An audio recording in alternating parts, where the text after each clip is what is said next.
We'll guide you through how to deploy a website on Netlify using the latest methods and UI elements from 2025-2026. If you find this helpful, consider subscribing and liking the video.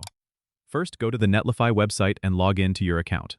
Once you're in, you'll see a dashboard with a button that says Add New Site or New Site from Git, depending on your version. Click on that button to begin. If you have your code hosted on GitHub, GitLab, or Bitbucket, choose the Import from Git option. This allows Netlify to automatically pull the code from your repository. Make sure you authorize Netlify to access your repository when prompted. Select the repository that contains your website's code. Now, you'll be asked to configure your deploy settings. Choose the branch you want to deploy from, which is usually the main or master branch. Make sure your build command and publish directory are correctly set. For most static sites, the build command might be something like npm run build, and the publish directory could be dist or build, depending on your framework or setup. Click on the Deploy Site button. Netlify will now start the build process, which you can monitor in real time.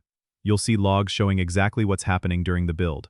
Once the build is complete, your website will be live on a Netlify-generated domain, which you can customize later if needed.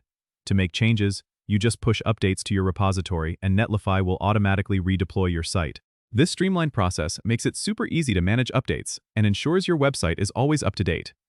Don't forget to subscribe and comment if this helped you out.